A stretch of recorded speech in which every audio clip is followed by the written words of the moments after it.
Frigidaire presents Hollywood Star Time. Today we bring you Hangover Square, starring Vincent Price and Linda Darnell with Fay Marlowe.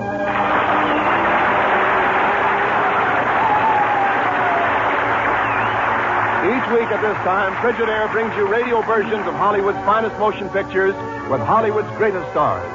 Today, Vincent Price and Linda Darnell with Fay Marlowe in the first radio production of the powerful 20th Century Fox picture, Hangover Square. Vincent Price currently may be seen in the 20th Century Fox production, Dragon Wick, which also stars Gene Tierney, Anne Revere, and Walter Houston. Now, in just a few moments, Hangover Square.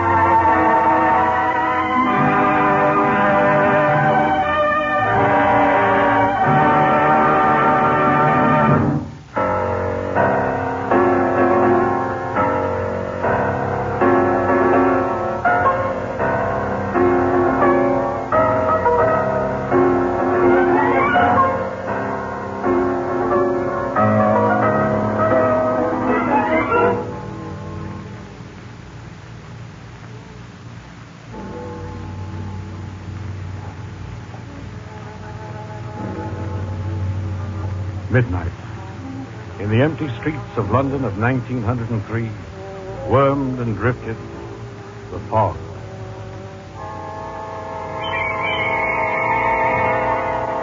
Into the shocked brain of the man who groped his way through the dark streets, into the tired, tottering mind of a genius, crept the fog. A light was burning in one shop on Palace Street. An antique dealer taking inventory late at night. And toward that blur of lights, the man with a fogged brain guided his footsteps. Who are you? No! Get out of my shop! Get out! Keep away! Keep! No! No! No! No!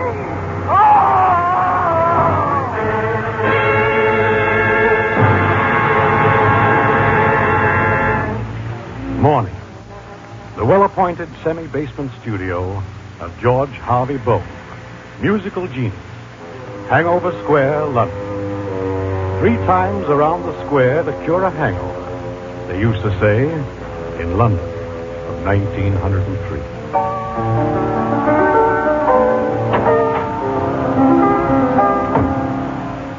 Oh, George, I'm so glad you're back. Oh, Barbara, you here? Well, I found your door unlocked and I came in. I've been playing your piano. I've been waiting for you. Oh? I wanted to tell you the news. Father read part of your new concerto for piano and orchestra. He wants you to play it before a very select group at our home. When you've finished it, of course. Oh, Barbara, I'm enormously complimented. Father and I stopped by last night after the theater. You weren't here. I don't know where I was last night, Barbara. It happened again? Yes. Have you seen the morning papers? No. An antique dealer in Fulham was murdered last night. He was stabbed to death and his shop set on fire. But what has that to do with you? When I came to myself in Fulham this morning, I found this antique dagger in my pocket. Barbara, could I have done it? Oh, no, of course not. I'm going to Scotland Yard. The police? No, not exactly. There's a Dr. Alan Middleton there.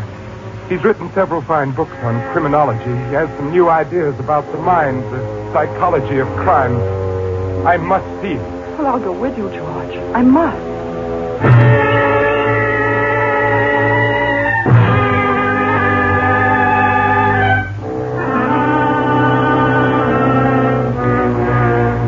Oh, there are no stains on your antique dagger. Besides, Mr. Bone, the antique dealer was killed with a broader bladed knife. There, George, you see? Oh, I was afraid. I was afraid I'd done it, Dr. Middleton. Tell me, what brings on these mental lapses? Well, when I'm tense or excited, any loud, discordant sound may bring them on. Yes, I've seen cases where harsh, jarring noises have caused mental lapses. I never remember anything that happened afterwards. May I make my recommendations? Oh, by all means, Doctor. What? Relax. Find some other outlet than music for your subconscious emotions. Go out, meet people. Find some new interests. You might try the King's Head across the square from you to begin with. See how the other half lives. It might be fun. Yes, it might be fun at that. The King's Head. I'll try that. This very evening.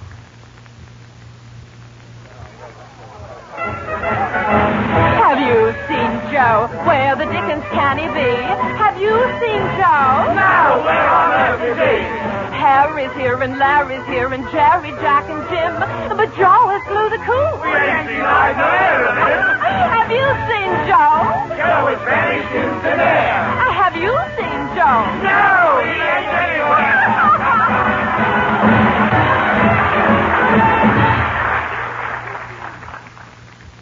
Miss Netta Longdon? Who are you? And close my dressing room door. Well, my name is George Bone. I heard you singing out front. Did you? Yes, I'm a composer of sorts, you see. Oh, are you now? Your singing gave me an idea for a song. I could use a new song. Is it any good? Well, let me run through it on your piano here. All right. Well, it starts like this.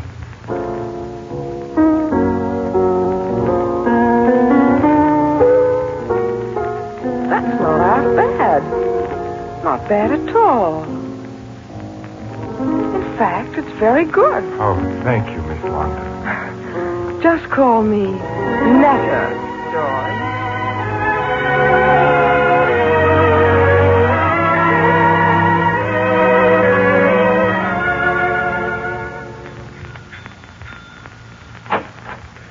Eddie. Netta. Eddie Carstairs, you great, big, successful producer. Come in. My word, Netta, what an apartment. I'd say you've been doing very well yourself since that George Harvey Bone began writing your songs for you. Oh, but he's such a dreadful bore. That's really too bad, Netta. Is it? Why? Well, I'm meeting a group of gentlemen at Buffino's restaurant at midnight. They'll decide tonight whether to put up the money for a new show of mine. Now, if I could present some fresh talent. You mean me? Yes, you, but with a new George Bone song before midnight. Well? Well, George was working on a wonderful idea, but he stopped. Start him again. Start him. Mr. Eddie Carstairs, I'll bring you a brand new George Bone number before midnight. At Buffino's? I'll be there. Count on it.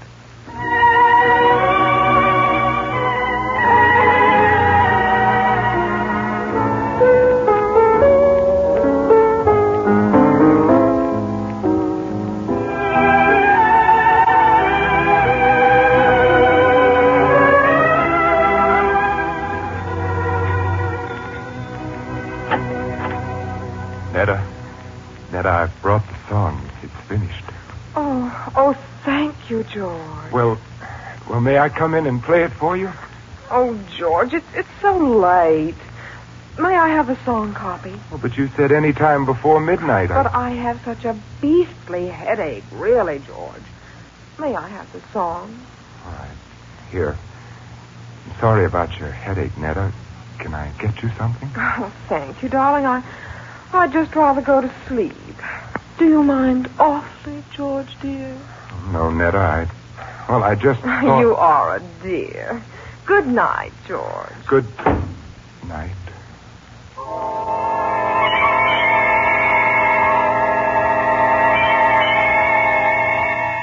Fog. Into the city again crept the night mist.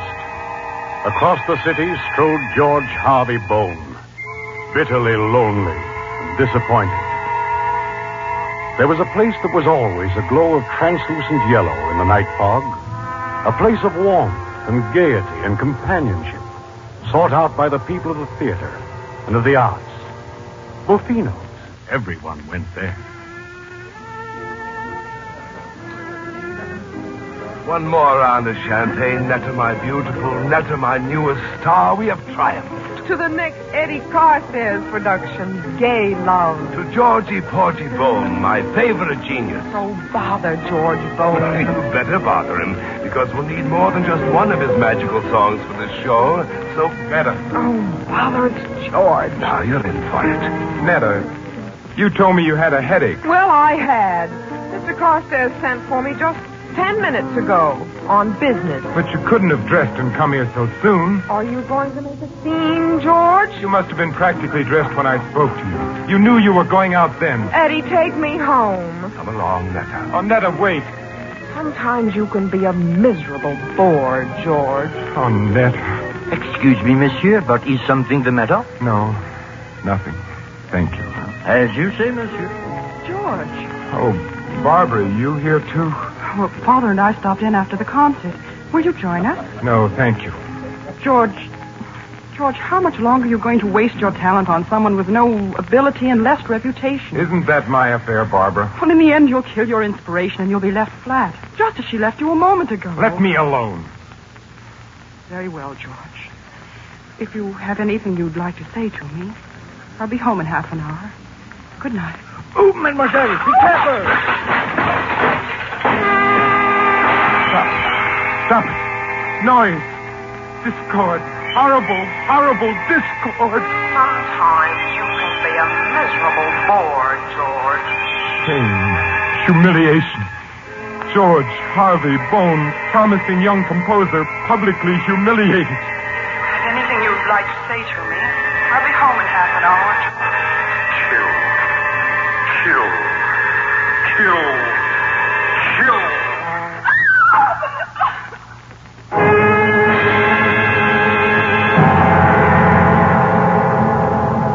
It was a horrible experience for you, Barbara, and right here in our own home. I'm all right now, Father. There's nothing further to fear, my dear. Dr. Middleton and the police are searching the grounds very, very thoroughly. Mr. Henry. Barbara. Why are the police here? Well, someone attempted to strangle Barbara a half hour ago. Please, Father. Who was it? Well, I don't know. I was sitting here before the fire when suddenly I felt something choking me. I screamed and Father heard me. And I'm still alive. Are you all right, George? Am I all right?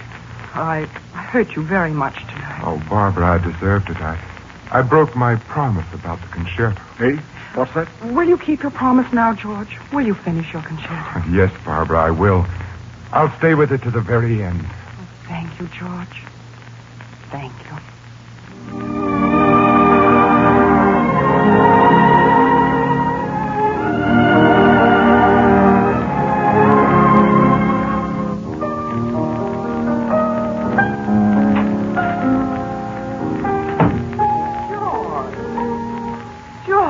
It's perfectly lovely. Is it, Netta? Oh, wonderful. Of course you'd know. Is this it?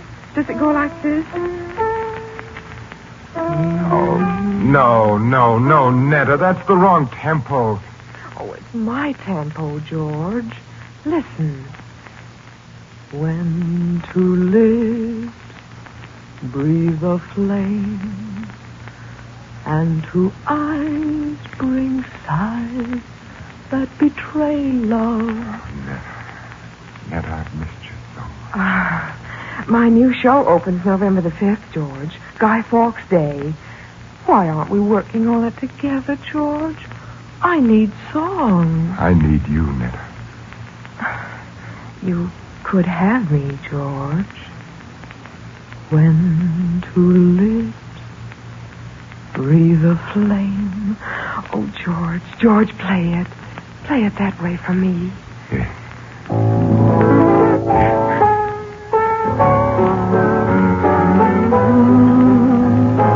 Oh, George, darling. That's wonderful. That's it, darling. That's our song. That's it.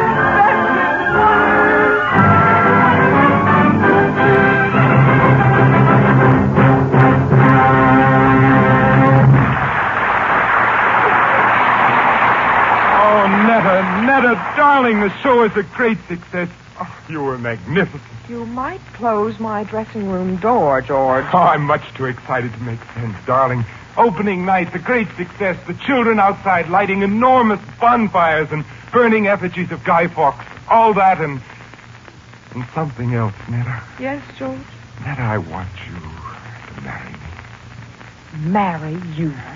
Why, yes, you said... Oh, but look, old boy, I'm afraid you're a bit late for that. You see, Netta's marrying me next week. No. Netta, it's not true. Yes, George, I'm marrying Eddie. But you took my song from the concerto. You promised yourself to me. You said so. Oh, stop it, George. And all the time you were promised to him. Come, George, no nonsense now. You've been stealing her from me all the time. Stealing my music. Stealing her. Cunning, conniving, thieving. I'll kill you. Look out, you idiot! George, stop it. Stop it, do you hear me? Forgive me, Netta. Forgive me. Forgive you.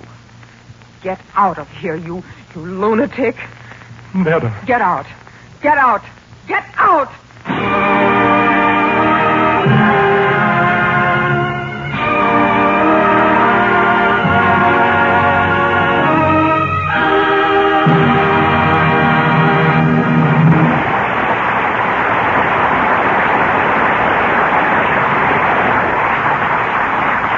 In a few moments, Hollywood Star Time will bring you the second act of Hangover Square, starring Linda Darnell and Vincent Price with Fay Marlowe.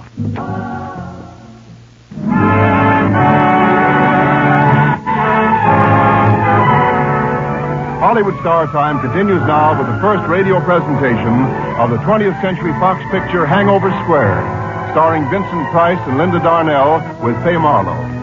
Linda Darnell soon may be seen co-starring with Cornell Wilde, Gene Crane, and William Ice in the 20th Century Fox Technicolor production Centennial Summer.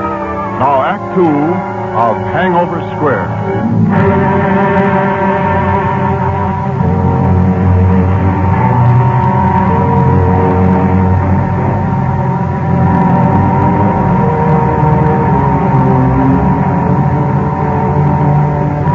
Into the piercing November night stalked George Harvey Bone. Intolerable hurt and blinding fury, fighting for possession of his reason. Shame. Humiliation. Forgive you. Get out of here, you lunatic. Get out. Get out. All about him, men and boys were parading by torchlight, parading with life-size effigies of Guy Fawkes, soon to be burned on the huge bonfires being prepared throughout London. Oh, be a sport, sir. It's going to be a big bonfire in Cheney Yard and fireworks. How about it, one, sir? No, go away. And suddenly at the crossing, a huge horse-drawn omnibus swerved as the horses took fright at the blazing torches, and the monstrous vehicle ground savagely against the curb, turning over slowly with a great grinding. The horses screaming and neighing in mortal terror. Stop it. Stop that horrible noise. I can't stand it. I can't stand it.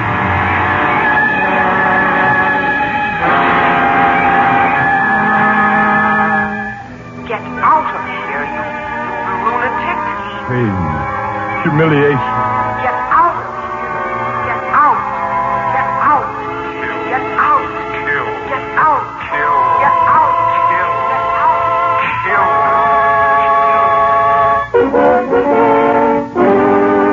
George! No, George! No! George, no!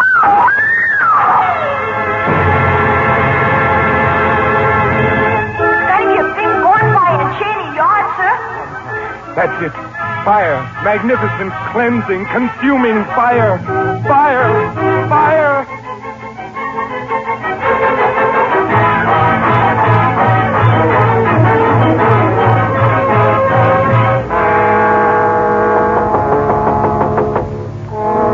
I'll be out in just a minute, Sir Henry. Getting my coat on, and here I come. Dressed in style for the great day. Oh, Dr. Middleton. Yes, George. Where are Sir Henry and Barbara? They were waiting for me to drive me to their home for the concerto. I happened to drop by since Sir Henry and Barbara wanted to prepare the hall in advance. I told them to run along. I offered to drive you across the square. That was very kind of you, Dr. Middleton. Not at all. While I've been waiting, I was most flattered to notice my book on criminal methods on your bookshelf. Yes. I wondered if you bought the book because I wrote it. Or because there's a picture of a thuggy cord in it. A thuggy cord? Yes, a heavy cord or a cloth band with a knot tied in the middle for murder by strangulation. But why should that interest me in particular? That's all. Because I also noticed that one of the tiebacks on your draperies is wrinkled in the center for being tied into a knot more than once. I don't know anything about it. There was a big bonfire in Cheney Yard the night that Netta Longden disappeared. I was never there. But you were seen carrying an effigy of Guy Fawkes that night. Only it wasn't just a rag and straw model. It was Netta Longden, killed with this drapery tieback. No. Yes. It was during one of your mental lapses. No, I must get to my concert. No, wait, George. The shock of all this, plus the tremendous strain of playing tonight, may prove too much for you. Get out of my way, Doctor. Your mind may break now. Please, like a good fellow, come along with me. No. Then I shall have to use force. No, Doctor, I shall have to use force.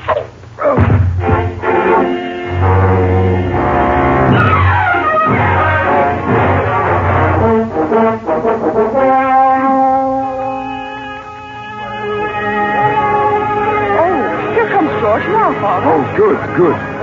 I'm very sorry to be late, Barbara. Sir Henry. Oh, no apologies, my boy. Oh, my friends. Thank you. He has arrived. Our composer, George Harvey Bone. You take your place at the piano, George, and watch me at the conductor's podium. Yes, indeed, sir. Good luck. Good luck, George. Thank you. Are you ready, gentlemen? Ready, sir?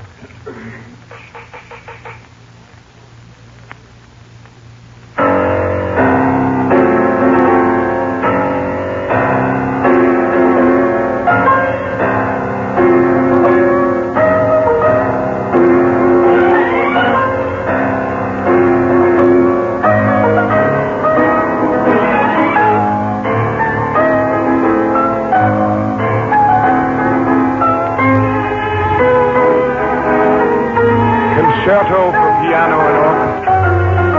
Opus 74. George Harvey Bone. I am George Harvey Bone. This is mine. I made this. I did it. I did.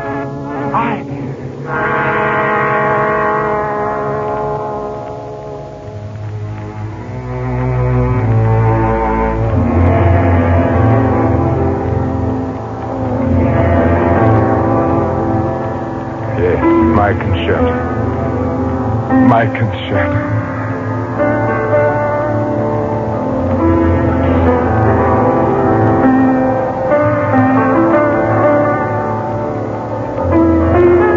Everything that Barbara and Sir Henry wanted me to make it. Everything.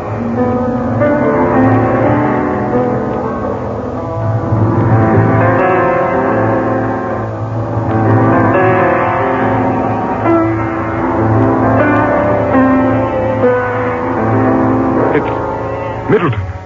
Dr. Middleton, he's back. He's sitting down next to Barbara. He got away. He's alive. He's here. Get him out of here. Get him out! George! Great Scotsman! I'm sorry, George, but you must come with me. I won't go with you. I'm not insane. I won't go. I'm really sorry, George. I've got to finish my concerto. Oh, George, it might be too late for you then. Keep away. You see this lamp, do you? Do you? George, do you want to set the whole place on Put fire? down that lamp, George. I warned you. I warn you. Stand back or I'll Stop it, throw you fool. Stop, I'm going to. I warned you. George! Come back.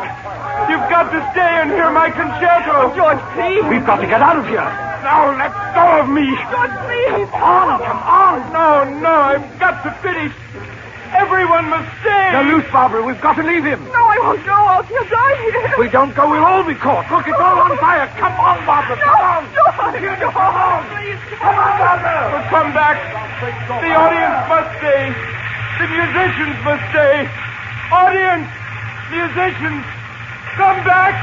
Please come back. You must hear it. To the last chord. The final note. To the very end. Listen. Do you hear? This is my immortality. Now I shall never die. This shall live for me forever. Listen to the end, to the very finish. Listen.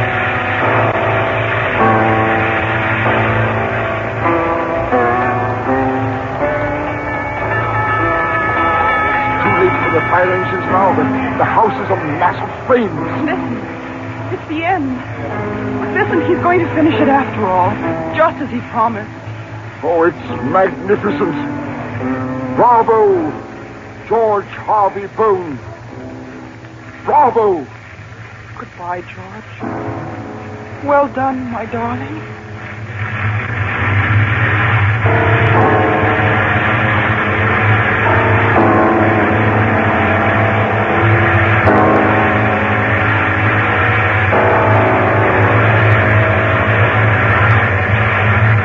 Ladies and gentlemen, I thank you. I thank you for remaining until the very end. The end. The very, very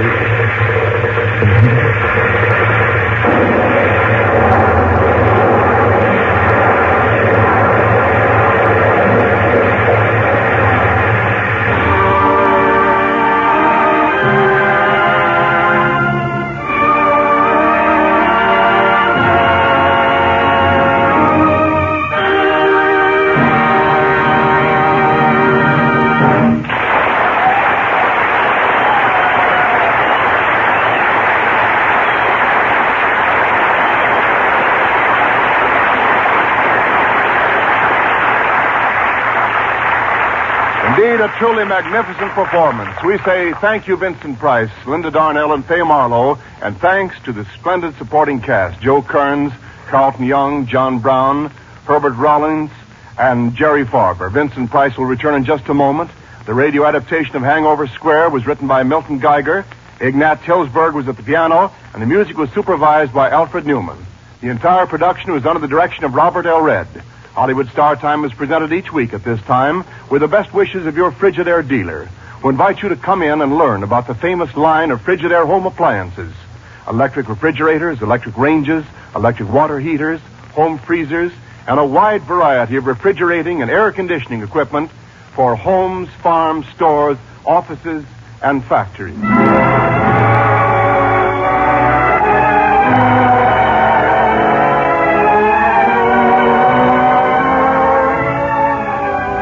Now, here's Vincent Price. Well, Vincent, we say welcome home to Hollywood Star Time. Welcome home is about right, Wendell. I was here just 7 weeks ago when you did the radio version of Shock. And I might add, I'm a very loyal listener between appearances. I'm certainly looking forward to hearing next week's show when Betty Grable will be here for Diamond Horseshoe. So till then, Wendell, I'll say goodbye. This is Wendell Niles speaking for Frigidaire, made only by General Motors.